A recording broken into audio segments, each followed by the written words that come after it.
ദേവദേവനെ പുതിയതും കൃപകളോടെ പാടി പുകഴ്ത്തിടാം ദേവദേവനെ പുതിയതും കൃപകളോടെ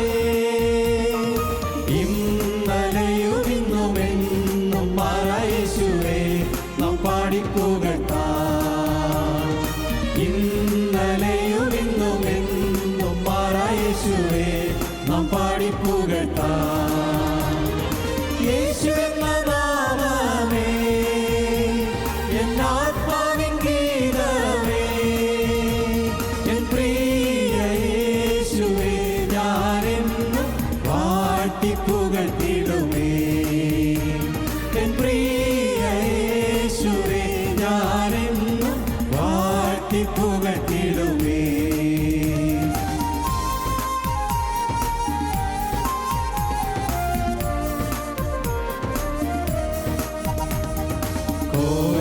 ഭയങ്കര കാറ്റുമലയും കൊടിയതായി വരും നേരത്തിൽ ഘോര ഭയങ്കര കാറ്റുമലയും കൊടിയതായി വരും നേരത്തിൽ കാക്കും കരങ്ങളാൽ ചേർത്തു മാർവണച്ച സ്നേഹം നിത്യം പാടും ഞാൻ കാക്കും കരങ്ങളാൽ ചേർത്തു മാർവണച്ച സ്നേഹം നിത്യം പാടും ഞാൻ യേശു എന്ന നാമമേ എന്നാത്മാവിൻ ഗീതമേ എൻ പ്രിയ യേശുവേ ഞാനെന്നും വാഴ്ത്തി പുകഴ്ത്തിടുമേ എൻ പ്രിയ യേശുവേ ഞാനെന്നും വാഴ്ത്തി പുകഴ്ത്തിടുമേ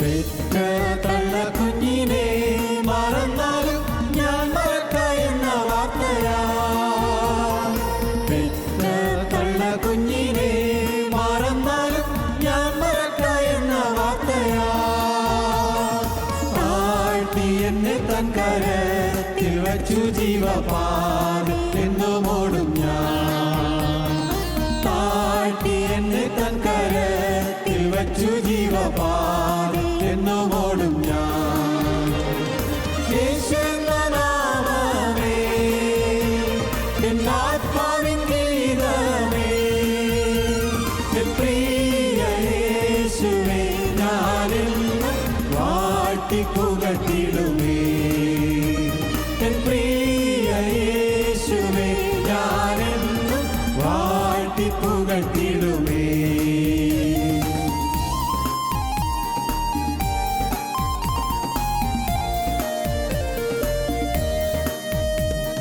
ഭൂമി എങ്ങും പോയി സാക്ഷി ചൊല്ലുവിൻ എന്നുരച്ച കൽപ്പനയതാ ഭൂമി എങ്ങും പോയി സാക്ഷി ചൊല്ലുവിൻ എന്നുരച്ച കൽപ്പനയതാ ദേഹം ദേഹിയെല്ലാം ഒന്നായി ചേർന്നു പ്രിയനായി വേല ചെയ്യും ഞാൻ ദേഹം ദേഹിയെല്ലാം ഒന്നായി ചേർന്നു പ്രിയനായി വേല ചെയ്യും ഞാൻ യേശു എന്ന നാമമേ എന്നാത്മാവിൻ ഗീതമേ എൻ പ്രിയ യേശുവേ ഞാനെന്നും വാഴ്ത്തി പുകഴ്ത്തിടുമേ എൻ പ്രിയ യേശുവേ ഞാനെന്നും വാഴ്ത്തി പുകഴ്ത്തിടുമേ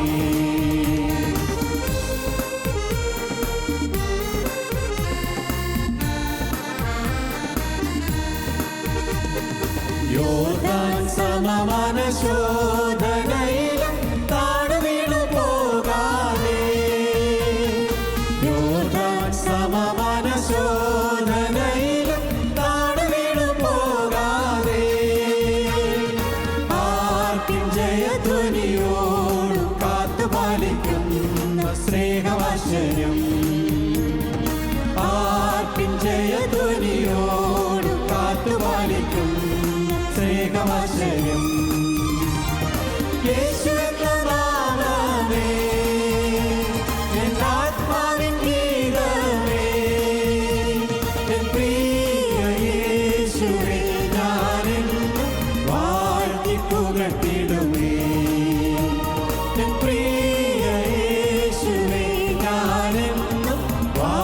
വാഴ്ത്തി പുകഴ്ത്തിടുമേ. ഞങ്ങളും ക്രൂശിക്കപ്പെട്ട ക്രിസ്തുവിനെ പ്രസംഗിക്കുന്നു.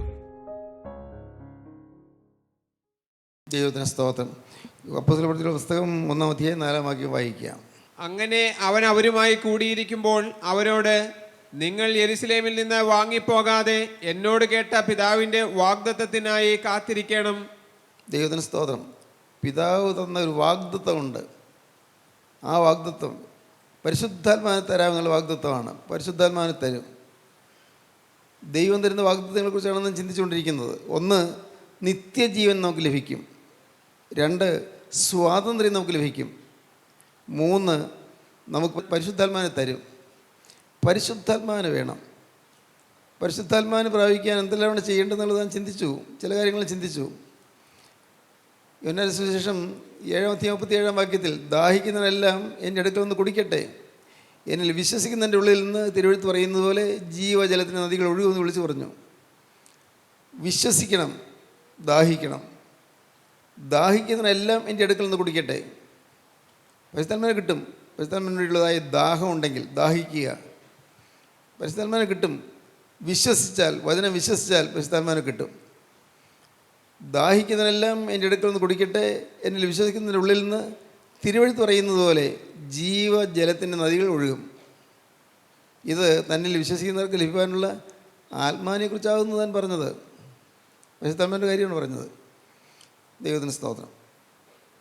1, നാം ആത്മാവിനെ വിശ്വസിക്കുക. ആ കാര്യം വിശദമായിട്ട് പറഞ്ഞതാണല്ലോ. 2, ആത്മാവിന് വേണ്ടി ദാഹിക്കുക. വെളിപ്പാട് പുസ്തകത്തിൻ്റെ അവസാന അധ്യായത്തിൽ പറയും, വരിക എന്ന് ആത്മാവ് മണവാട്ടിയും പറയട്ടെ, കേൾക്കുന്നവനും വരിക എന്ന് പറയട്ടെ, ദാഹിക്കുന്നവൻ വരട്ടെ, ഇച്ഛിക്കുന്നവൻ ജീവജലം സൗജന്യമായി വാങ്ങട്ടെ. ദാഹമുള്ളവൻ വരട്ടെ. ദാഹിച്ചു വന്നാൽ, ആഗ്രഹത്തോട് വന്നാൽ, അത്യാർത്തിയോട് വന്നാൽ ലഭിക്കും. ദാഹിക്കുന്നവൻ വരട്ടെ, ഇച്ഛിക്കുന്നവനും ജീവജലം സൗജന്യമായി വാങ്ങട്ടെ. സൗജന്യമായി ലഭിക്കും. പരിശുദ്ധാത്മാവും ദാനം സൗജന്യമായി തരുന്നതാണ്. ദാനമാണത്. അത് നാം അധ്വാനത്തിന് എടുക്കുന്നതല്ല. ദൈവം തരുന്ന ദാനമാണ്. ദാനം സ്വീകരിക്കാൻ നാം യോഗ്യരായി തീരണം. അത്രയേ ഉള്ളൂ.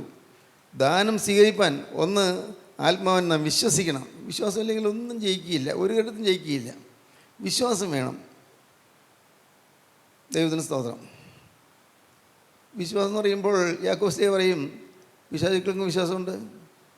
യാക്കോബ് പുസ്തകം 2-ാമത്തെ അധ്യായം എടുത്തെടുക്കൂ. പിശാചുക്കൾക്ക് വിശ്വാസമുണ്ട്. ദൈവം ഉണ്ടെന്ന് വിശ്വാസമുണ്ട്. ദൈവം സർവ്വശക്തനാണെന്ന് വിശ്വാസമുണ്ട്. അവർ ദൈവത്തെ പേടിക്കുന്നുമുണ്ട്. വായിച്ചാൽ, എന്നാൽ ഒരുത്തൻ നിനക്ക് വിശ്വാസമുണ്ട്, എനിക്ക് പ്രവൃത്തികളുണ്ട് എന്ന് പറയുമായിരിക്കും. നിന്റെ വിശ്വാസം പ്രവൃത്തികൾ കൂടാതെ കാണിച്ചു തരിക, ഞാനും എൻ്റെ വിശ്വാസം പ്രവൃത്തികളാൽ കാണിച്ചു തരാം. ദൈവം ഏകനെന്ന് നീ വിശ്വസിക്കുന്നുവോ? കൊള്ളാം, പിശാചുകളും അങ്ങനെ തന്നെ വിശ്വസിക്കുകയും വിറയ്ക്കുകയും. ദൈവം ഏകനെന്ന് നീ വിശ്വസിക്കുന്നുവോ? കൊള്ളാം, പിശാചുകൾ അങ്ങനെ തന്നെ വിശ്വസിക്കുന്നു, വിശ്വസിക്കുകയും വിറയ്ക്കുകയും ചെയ്യുന്നു. പിശാചുക്കൾ ദൈവത്തെ കാര്യം ഓർക്കുമ്പോൾ പേടിച്ച് വിറയ്ക്കുകയും ചെയ്യുന്നു. വ്യർത്ഥ മനുഷ്യ, പ്രവൃത്തിയില്ലാത്ത വിശ്വാസം നിഷ്ഫലമെന്ന് ഗ്രഹിപ്പാൻ നിനക്ക് മനസ്സുണ്ടോ? പിശാചുക്കൾക്കും വിശ്വാസമുണ്ട്. ദൈവം സർവശക്തനാണെന്നറിയാം. ദൈവം സർവ്വ അധികാരിയാണെന്നറിയാം. ദൈവം സർവ്വജഗ നിയന്താവാണെന്നറിയാം. പിശാചുക്കൾ ദൈവത്തെ പേടിച്ച് വിറയ്ക്കുന്നുണ്ട്. അപ്പോൾ വിശ്വാസം എന്ന് പറയുന്നത് അതിൻ്റെ ഒരു പ്രാകൃത രൂപത്തിൽ നമ്മളെല്ലാവർക്കും ഉണ്ട്. പക്ഷേ സാക്ഷാത്തായ വിശ്വാസം എന്താണ്? ശരിയായ വിശ്വാസം എന്താണ്? ക്രിസ്തുവിലുള്ള വിശ്വാസം എന്ന് പറഞ്ഞാൽ എന്തെന്ന് മനസ്സിലാക്കേണ്ടത് ലളിതമായി നാം മനസ്സിലാക്കൂ. വളരെ ലളിതം. യേശു ക്രിസ്തു നിത്യനായ ദൈവത്തെ വെളിപ്പെടുത്തുവാൻ ഈ ഭൂമിയിലേക്ക് ഇറങ്ങി വന്നു. ദൈവം ആരാണെന്ന് മനുഷ്യർക്ക് അറിഞ്ഞുകൂടായിരുന്നു. ആരാണ് ഈ ദൈവം?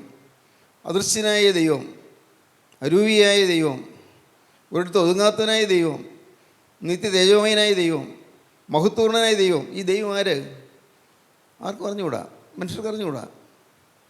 എന്നാൽ സാക്ഷാൽ ദൈവത്തിൻ്റെ സ്വഭാവം എന്തെന്ന് കാണിക്കാൻ, ദൈവം ആരാണെന്ന് കാണിക്കാനും ദൈവം തന്നെ ഭൂമിയിലേക്ക് ഇറങ്ങി വന്നു. അതാണ് കർത്താവായ യേശു ക്രിസ്തു.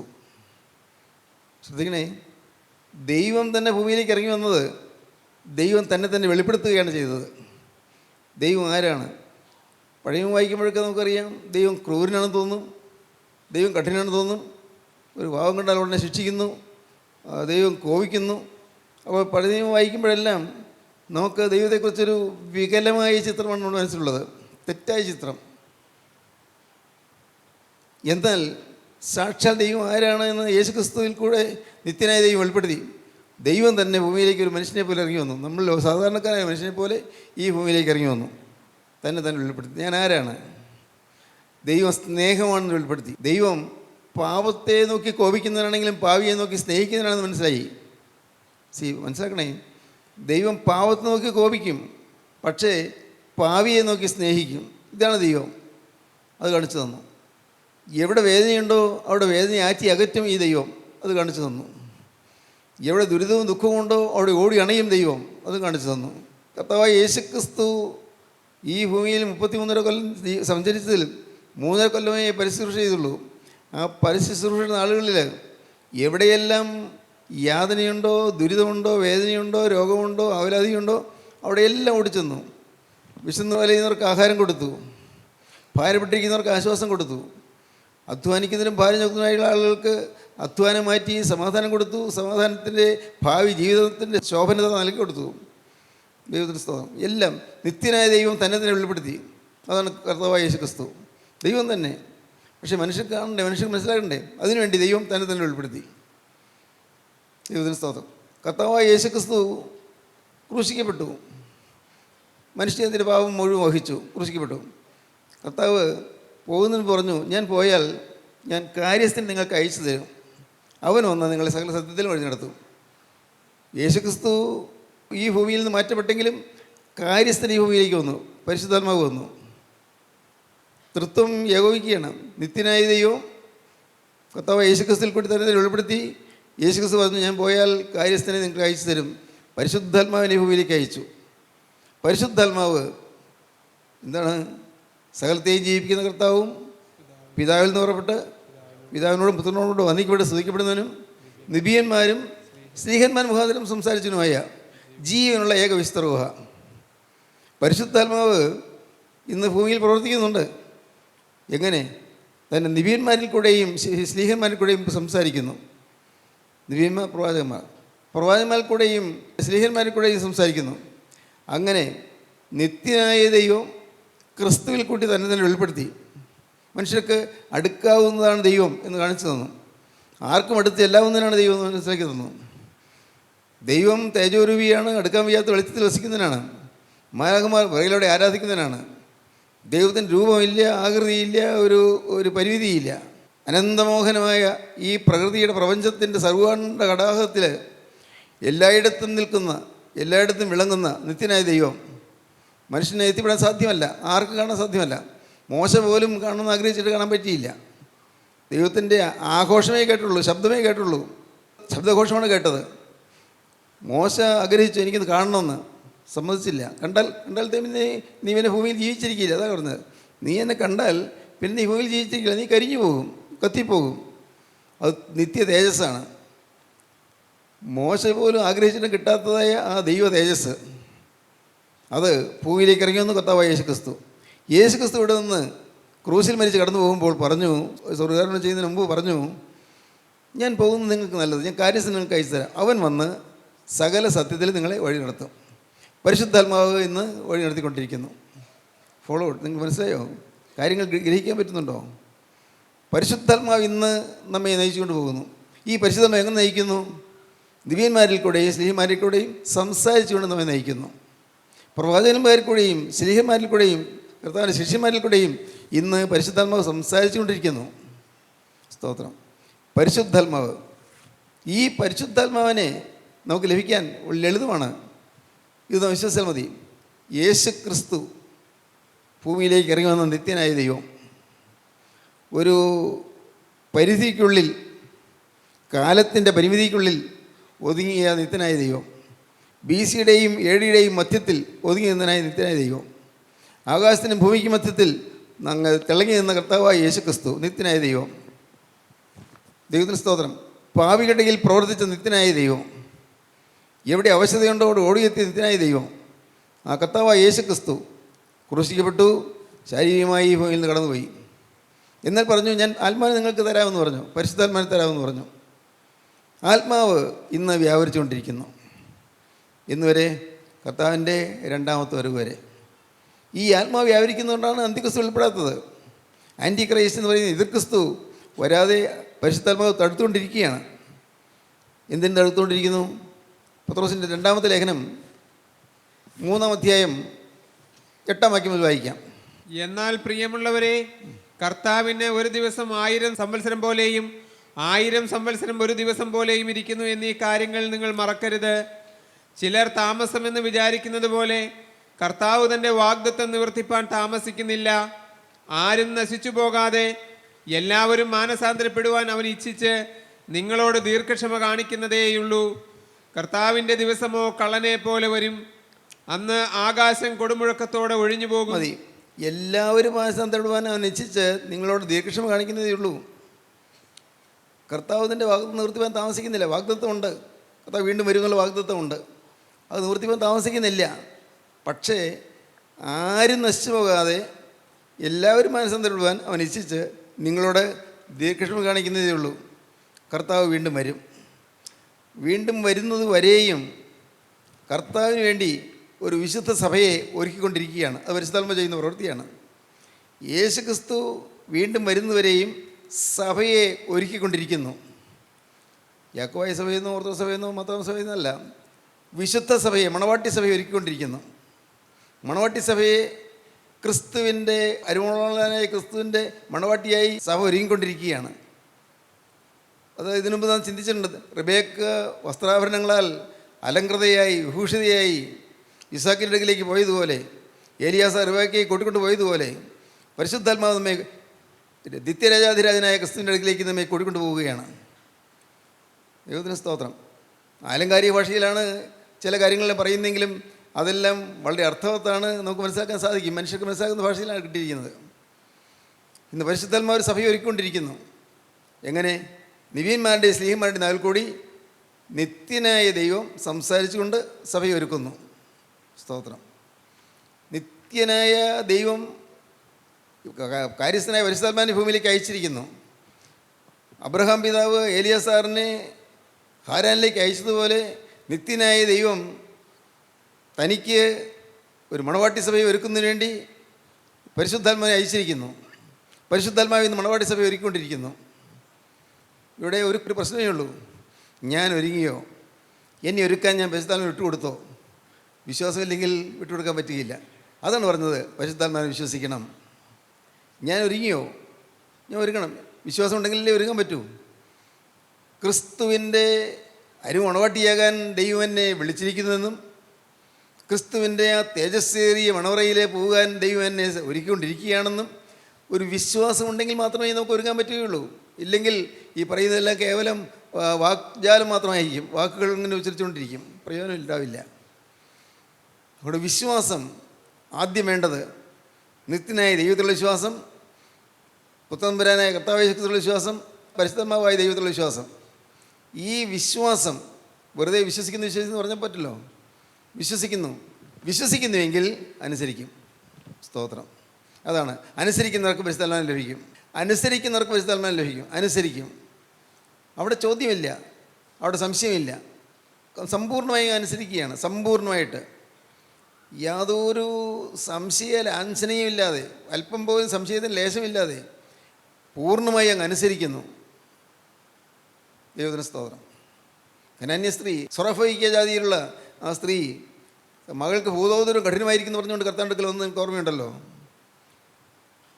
കർത്താവ് ആദ്യം ഗൗനിച്ചില്ല. ഇന്നിവിടെ ആയിരിക്കാം. അവളുടെ വിശ്വാസം തെളിയിക്കേണ്ടിയിരിക്കുന്നു. വിശ്വാസം തെളിയണം, എങ്കിലേ അവിടെ പ്രവർത്തിക്കാൻ പറ്റൂ. കർത്താവേ, എൻ്റെ മകൾക്ക് ഭൂതോദരം കഠിനമായിരിക്കുന്നു പറഞ്ഞ് പാവം കഴിഞ്ഞുകൊണ്ട് വരുന്നു. ഭൂതോദരം കഠിനമായിരിക്കുന്നു. കർത്താവ് അവിടെ നേരെ നോക്കിയ പോലും ഇല്ല. അത് നടന്നു പോകുന്നു. ശിഷ്യന്മാർക്ക് തോന്നി, ഇതെന്തോ കർത്താവ് എന്താ ഇങ്ങനെ ഒരു അവഗണന അവളോട്, ഈ ശല്യം ഇങ്ങനെ പറഞ്ഞുകൊണ്ട് നടക്കുന്നല്ലോ, അവൾ പറഞ്ഞു വിട്ടാൽ മതിയായിരുന്നു. അതാണ് കർത്താവ്, ഇവൾ എത്ര നേരമായി ഇങ്ങനെ പറയാൻ വരുന്നു, അവൾ പറഞ്ഞു വിട്. കർത്താവ് പറഞ്ഞു, ദൈവത്തിന് സ്തോത്രം. ഇസ്രായേൽ ഗ്രഹത്തിലെ കാണാതെ പോയ ആടുകളിലേക്കാണ് ഉന്നയിച്ചിരിക്കുന്നത്. എന്നുവെച്ചാൽ യഹൂദന്മാരുടെ ഇടയിലേക്കാണ് ഞാൻ വന്നിരിക്കുന്നത്. ഞാൻ പുറജാതികൾക്ക് വേണ്ടിയല്ല വന്നിരിക്കുന്നതെന്ന് കേട്ടാൽ പിന്നെ അവിടെ നിൽക്കണമെന്ന് തോന്നുന്നില്ല, പ്രതീക്ഷയില്ലല്ലോ. പക്ഷെ അവൾ മുന്നോട്ട് വന്നു. കർത്താവേ, കരുണ തോന്നണമേ, എൻ്റെ മകൾക്ക് ഭൂതോദരം കഠിനമായിരിക്കുന്നു. നിരാശാകരമായി തോന്നാവുന്ന വാക്കുകൾ കേട്ടെങ്കിൽ അവൾ നിരാശപ്പെട്ടില്ല. അവൾ ആവശ്യക്കാരിയാണ്. അവൾ മുന്നോട്ട് വന്നു, കർത്താവേ കരുണ തോന്നണമേ, എൻ്റെ മകൾക്ക് ഭൂതബോധം കഠിനമായിരിക്കുന്നു. കർത്താവ് പറഞ്ഞു, മക്കൾക്കുള്ള അപ്പം എടുത്ത് നായ്ക്കുട്ടികൾക്ക് ഇട്ടുകൊടുക്കുന്ന വിഹിതമല്ല. അവളൊരു നായായിട്ടും അവളുടെ മോളെ ഒരു നായ്ക്കുട്ടിയായിട്ടും കർത്താവ് കാണിച്ചു എന്ന് പറഞ്ഞാൽ എത്രയും ലജ്ജാകരമായ കാര്യമല്ലേ.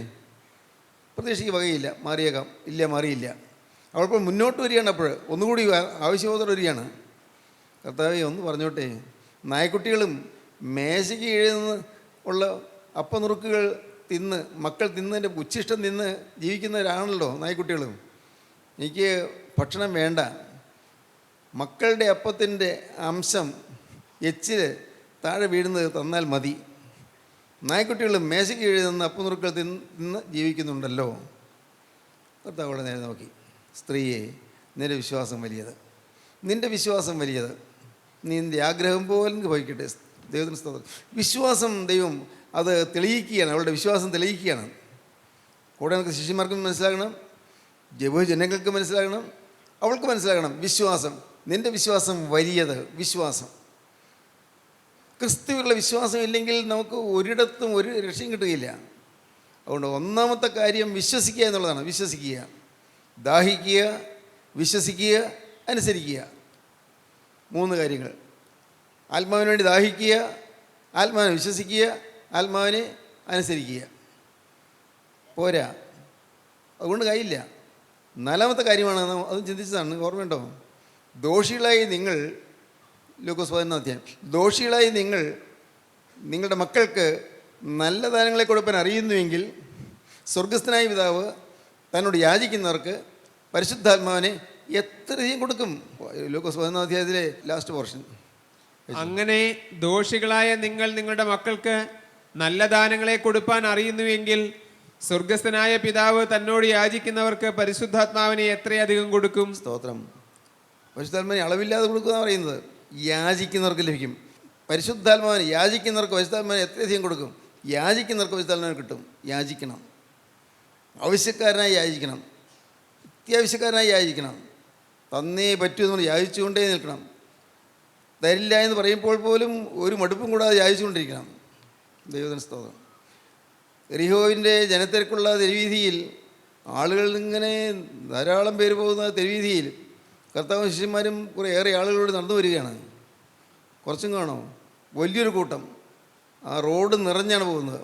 അന്നത്തെ എറിഹോ എന്ന് പറയുന്ന അന്നത്തെ ഏറ്റവും പോപ്പുലേഷൻ, ജനത്തിരക്കുള്ള സ്ഥലമാണ്, ഏറ്റവും ജനസാന്ദ്രതയുള്ള സ്ഥലമാണ്. അപ്പോഴുണ്ട് ഈ കോലാഹലം. ആളുകൾ നടന്നു പോകുന്ന ആളുകൾ, ചിലർ ഉച്ചത്തിൽ സംസാരിക്കുന്നു, ശബ്ദിക്കുന്നു. ഇതൊക്കെ കേട്ടുകൊണ്ട് കുരുടൻ വഴിയേരിയിരിക്കുന്നു, ഭർത്തിമായി വഴിയേരിയിരിക്കുകയാണ്. ഒരു കുരുടൻ ഇരിക്കുന്നു. അത് നിങ്ങൾക്കറിയാമല്ലോ. ആ കുരുടൻ, അവന് ഒന്നും കാണാൻ വയ്യ, ശബ്ദം കേൾക്കാം. ഇതെന്തായി കേൾക്കുന്നത്? എന്താ ഇതെന്തെന്ന് ഇതെന്തായി കേൾക്കുന്നത്? ആരോ പറഞ്ഞു, അതേ നസറായനായ യേശു കടന്നു പോകുന്നു. യേശുവും യേശുവിൻ്റെ ശിഷ്യന്മാരും കുറേയേറെ ആളുകൾ കടന്നു പോകുന്നു. അതായി ശബ്ദകോലാഹലം. അവൻ അവിടെ നിങ്ങൾ, യേശുവേ ദാവീദുപുത്രായനോട് കരുണ തോന്നണമേ. ആൾ പറഞ്ഞു, നീ മിണ്ടാതിരിക്കുക. യേശു കടന്നു പോകുന്നു.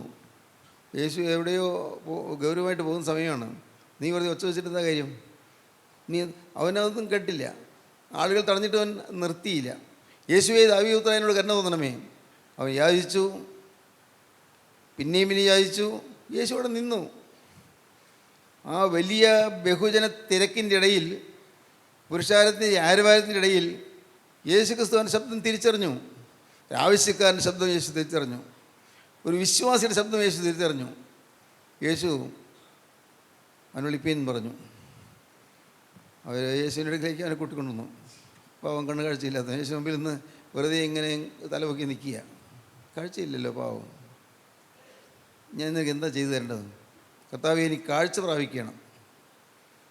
അവൻ്റെ ഏറ്റവും വലിയ ആവശ്യം അവന് കാഴ്ച പ്രാപിക്കണം. നീ കാഴ്ച പ്രാപിക്കണം. സ്തോത്രം.